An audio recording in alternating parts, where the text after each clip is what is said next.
ጋይስ ፎዚያ ተብዬዋ የሟቹ ፍቅረኛ መጥታ ሁሉንም ነገር ተናግራለች። እስኪ አዳምጧት፣ አይኗን በጨው አጥባ ማለት ነው። ሱብሃንአላህ ሮብ ለታ ማለት እኮ እኔ ልነግራችሁ ነው። ሮብ ለታ ማለት ነው። የሚያስፈራኝም ስለሌለ ነው እዚህ ላይ ልቤን ገትሬ የማወራው። ሮብ ለታ ጠዋት እኔ 10 ሰዓት ይሁን እንጃ ሰዓቱን ብቻ ጠዋት ላይ ነው 10 ሰዓትም 9 ተኩል ይሁን ማድሪ ደውሎልኝ ሜሴንጀር ላይ ነው የተደወለልኝ። ፉዚ የሆነ ጉዳይ ውስጥ ገብቻለሁኝ እና ምን ላደርግ ሲለኝ ምንድን ነው ስለው ሰው ጋር ተጣልቼ በጩቤ ወግቼ ነው። አረ ሂድና እጅህን ስጥ ስለው እናትና አባቴም ታስረዋል ብለዋል እና ምንድን ነው የማደርገው? እጅን ከምሰጥ ራሴን ባጠፋ ይሻለኛል አለኝ። ሂድና እጅህን ስጥ እምልልቅ ለአንተ እንትን የሚለው እጅህን ብሰጥ ነው፣ ቤተሰቦችም ነፃ እንዲወጡልት ሂድና እጅህን ስጥ አልኩት። ቻው አሁን በቃ እኔ አሁን ችግር ውስጥ ነው ያለሁት ብሎ ዘጋብኝ ማለት ነው። ዘጋ። መልሼም ስደውል አይሰራም ስልኩ። ደግሜ መልሼ ደወልኩለት ማለት ነው። ከዛ እንትን ላይ ቲክቶክ ላይ ግብት ስል የሆነ ሻምበል ነው ማነው የሚባል ልጅ ላይቭ ላይ ገብተው ስለዚህ ጉዳይ ሲዋሩ ሰማሁና ምንድን ነው ብዬ ግብት ስል አረ የሆነ ያጋደለቻቸውም ልጅ አትጠግምና ሂጅና ሰርች አድርጊና እና ደግሞ እኮ ልጁ ሞቷል፣ የተወካው ልጅ ሞቷል፣ ይሄኛውም ልጅ አምጣ። አረ እኔ ጋር ጠዋት ደውሎ ነበር በራሴ ቤት ልግባ የጊራና ልጅ ነው አለኝ። አረ እኔም ጊራና ነኝ ብዬ በራሴ ቤት ይችን የልጅቷን ፎቶ ዘቀዝቅና በእኔ ቤት ገብቼ እረግጣለሁ በዛ ማለት ነው። ብቻ የሌለኝ ስሜት ላይ የተናገርኩኝ። ልጁ እኮ እኔም ጋር ደውሎ ነበር። እኔ እንደዛ ያልኩት ለምንድን ነው? ገዳዩ ማለት ነው ገዳዩ ፍቅረኛው ጋር ደውሎ እንደዚህ ከሰው ጋር ተጣልቼ ሞተብኝ ምናምን እንዳላት እና እጅህን ለፖሊስ ስጥ እንዳለችው እየተናገረች ነው። እስኪ እንስማው ጨርሰ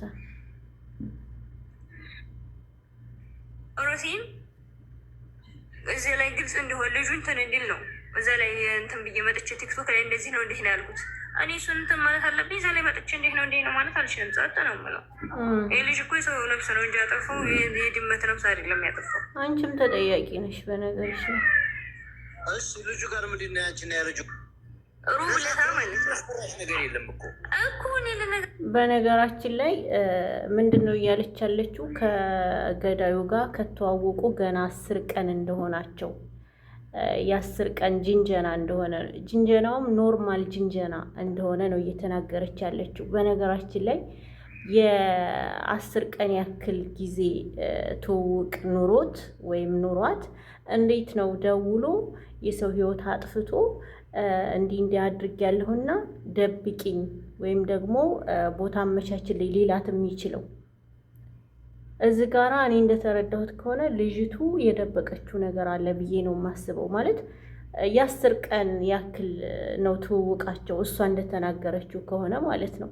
በዚች በ10 ቀን ውስጥ ላወቅኩት ሰው የእውነት ትክክለኛ ፍቅርም ላይሆን ይችላል፣ ጀስት ዝም ብሎ ጅንጀናም ሊሆን ይችላል። ከዛ ሰው ጋር ያለኝ ግንኙነት እንዴት ነው እንደዚህ አይነት ወንጀል ሰርቼ ለዛ ሰው ይሄን ልናገር የሚችለው? እና እኔ አልተዋጠልኝም። ልጅቱ የምታውቀው ነገር አላት ብዬ ነው የማስበው። እስካሁን ድረስ ይሄ ገዳይ አልተያዘም። ቤተሰቦቹ እንደታሰሩ ናቸው። በመዲና ሙነወራ አሁንም ኃይለኛ ፍተሻ እንዳለ ነው እየተነገረ ያለው።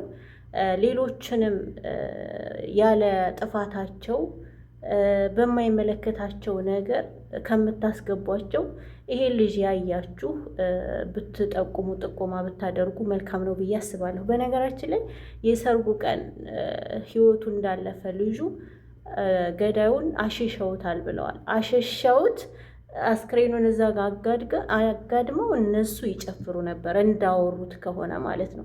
በዚህ ደረጃ ተጨካክነናል። እናቲቱ ራሱ ሰርጉ መሀል ነበረች። ለእናቲቱ ራሱ አልተነገራትም በሚገርም ሁኔታ ማለት ነው። እና አሁንም አልተገኘም። ልጅቱም ወጥታ እየተናገረች ነው። እኔ ጋር ደውሎ ነበር ሮብ ለታ ጧት እንዲህ ብሎ አለኝ። አይ እጅህን ብትሰጥ ይሻላል አልኩት። እጄን ከምሰጥ ራሴን ባጠፋ ይሻለኛል ብሎ አለ ነው እያለች ያለችው። እንግዲህ አላህ የሟችን ሀቅ ያውጣለት፣ ደሙ ደመ ከልብ ሆኖ እንዳይቀር ምኞቴ ነው ማለት ነው። ምክንያቱም ማለት በጣም ከባድ ነው ሀቂቃ። ገና የ17 ዓመት ልጅ ገዳዩም ቢሆን ገና ልጅ ነው። አንዳንድ ሴቶች የማይሆን ህይወት ውስጥ ትነከሩና እንደዚህ የሰውን ህይወት ታመሰቃቀላላችሁ። እናንተው ላይ እኮ ችግሩ ቢቆም መልካም ነበረ። እናንተ ጋር ብቻ አይቆምም፣ ሌላም ሰው ይዛችሁ ገደል ትገባላችሁ። እውነት ሴቶች አስቡ። እንደ ቀልድ ጅንጀና፣ እንደ ቀልድ መደበሪያም ሆነ ምንም እያላችሁ 30 ወንድ ማውራት እንደዚህ ዋጋ ያስከፍላል። አሁን ከዚህኛው ጋር ካወራሽ ከዛኛው ጋር ምን አስወራሽ? በጣም እኮ የሚገርም ነው፣ ወላሂ በጣም የሚገርም ነው።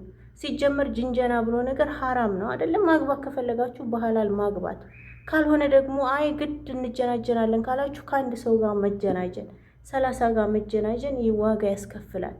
አሁን ይችልሽ እርግጠኛ ነኝ ህግ ይፈልጋታል። ስልኳ ላይ እየደወለው እሱ ነው። ስልኩን ደግሞ እንደወጋው አስክሬኑ አጠገብ አስቀምጦት እንደሄደ ነው የተናገሩት ቲክቶክ ላይ። ስልኩን ፖሊሶች ይዘውታል። እርግጠኛ ነኝ እሷም ላይ ይደወላል።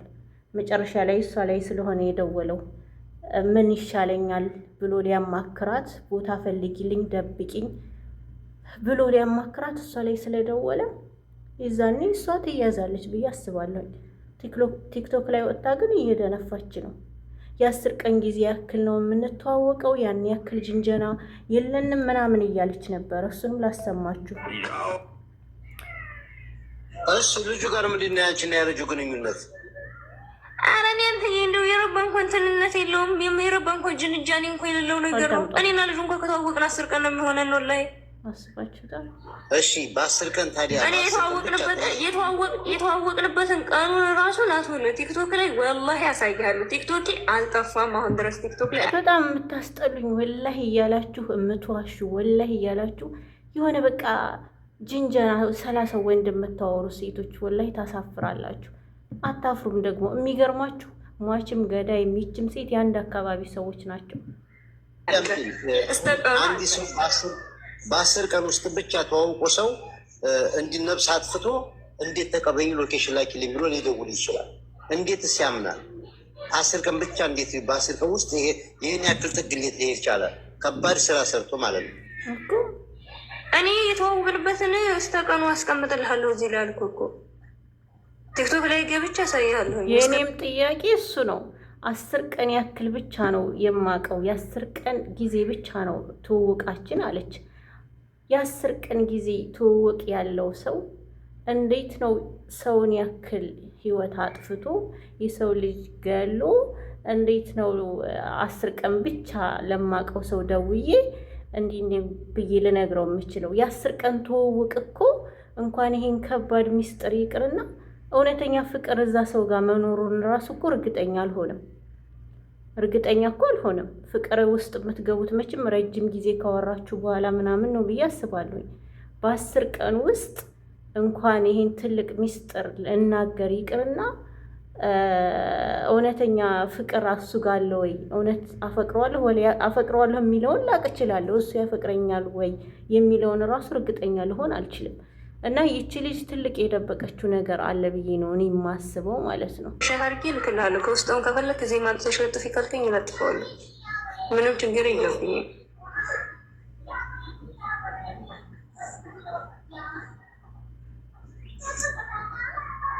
ለማንኛውም የሞተ ተጎዳ ይብላኝ ለእናቱ።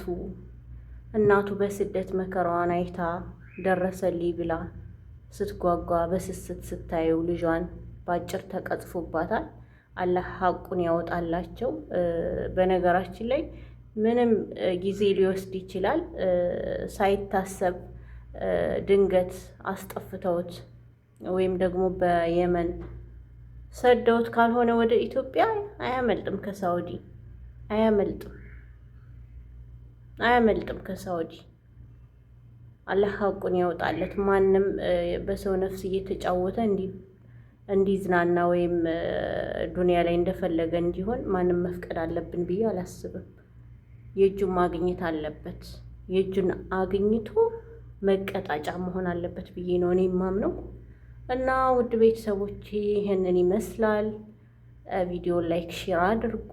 አመሰግናለሁ። በሌላ ቪዲዮ እስክንገናኝ ባይ ባይ።